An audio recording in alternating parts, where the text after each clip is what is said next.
We just told you that Joe Biden met today with Massachusetts Senator Elizabeth Warren in Washington, D.C. We don't know what happened in that meeting. Everyone would pay a lot to be a fly on the wall and listen to that. But does it look more and more like Vice President Biden will challenge Hillary Clinton and jump in this race for the White House? Let's talk to someone who knows presidential politics very well. Roger Stone, a longtime Republican strategist, until recently a top advisor to Donald Trump in his campaign. Thank you for being here. Thanks for having me.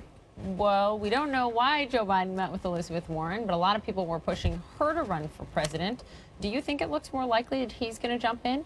Well, my Democratic friends reflected an increasing lack of ease with Hillary Clinton's candidacy. Her unfavorables are climbing. She's mired in this email scandal. She's on defense. She's explaining. And when you're explaining in politics, you're losing.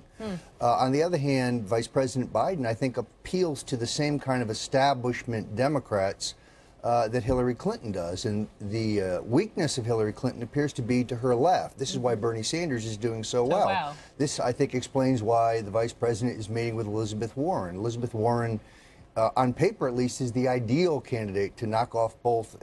She would co-opt Sanders, and she could very easily beat Hillary Clinton. So you're talking about a potential Biden-Warren ticket. Well, before I decided what I wanted to do if I were Joe Biden, I want to know what's on Elizabeth Warren's mind, because she is potentially a stronger candidate than the sitting vice president. Look, Joe Biden has been an effective vice president. Right.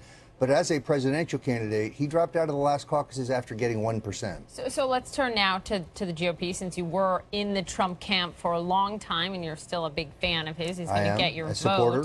So last night, 30,000 people show up in Alabama at this stadium, and even he was wowed by the crowd, but you weren't so wowed. Well, the New York Times has a headline that says Trump fails to fill stadium. So instead of focusing on what is the biggest crowd that any Republican has had for any event yet in this cycle, there are some in the media focusing on the empty seats. Now, in defense of the Trump folks, there was evidently no venue in between the last one they outgrew and the place they had to move.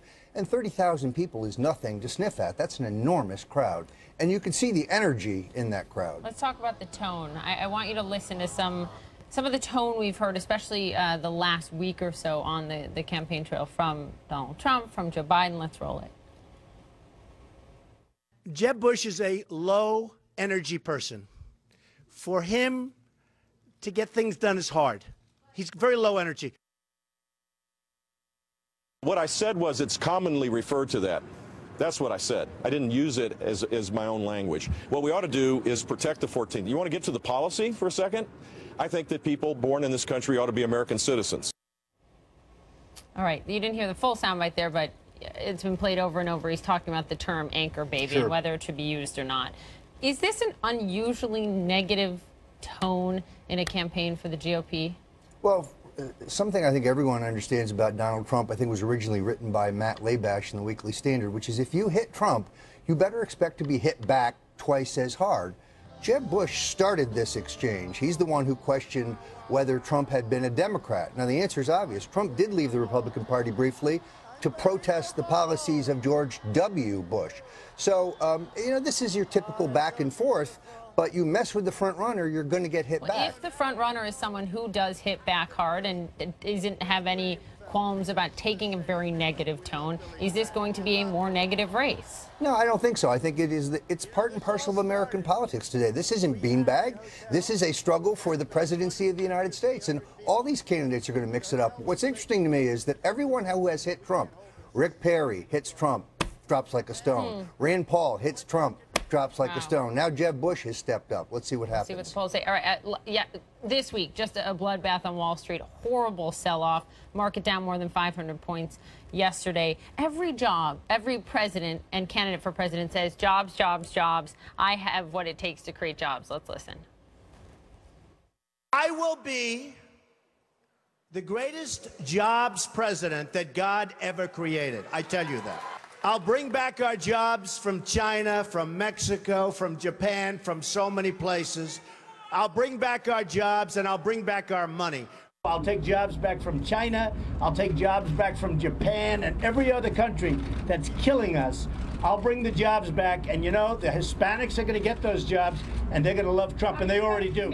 There's no jobs. There's no anything. We are going to take this country. I am going to be the greatest jobs president that God ever created. I will tell you that. So he's tied jobs a lot to immigration. And he said illegal immigrants are taking jobs. It depresses wages because they'll accept a lower wage. What he doesn't seem to be addressing is globalization, technology, the fact that, as Tom Friedman says, the world is flat. And those things have changed jobs and wages. No, actually, I think what's changed jobs and wages is that the government creates an atmosphere that is not conducive to either business or to entrepreneurship. You can't say those things. Of course you can. You can't say globalization and technology haven't affected it. They obviously have some effect, but in Donald Trump, you have the only guy who's actually created a job in the private sector. All these other career politicians. Carly Fiorina, too. Okay, that's fair. But beyond those two, you have people who have had no effect on the job market. Trump is an entrepreneur. He's already created hundreds of thousands of jobs in his various companies. He has much greater credibility on this issue than any of the career politicians. What is his main argument for how he's going to create the jobs? Is it, I mean, you were on his inner circle until a few weeks ago, is it that he would, as he said, deport the 11 million undocumented immigrants here? If you go to his book, Time to Get Tough, he tells you, he recommends 8 different changes in the tax code that would be more business and entrepreneur friendly. We have a regulatory and tax system that punishes expansion. Donald Trump would bring in the top CEOs across the country on a monthly basis and say, what can I do for you? President Obama has done that. He has a CEO Jobs Council. Well, it doesn't seem to be doing much good. So what's he going to do? Okay, if Carly Fiorina rises in the polls, she did, by all accounts, really well in that debate. Yes. And she can stand up there and say, yes, I also know how to create jobs. She's going to get hit for cutting a lot of jobs at HP. But if she's the only competitor on the jobs front, how does he beat her on that? Trump Fiorina would be a great ticket. Did he say that to you? No, I said that. That's my opinion. But the fact that the anti-politicians, Carson, Fiorina, Trump, are the only candidates moving up, with Trump moving up more than the others, tells you something about the state of the race. Roger Stone, thank you. Good to have you on, as always. I appreciate it.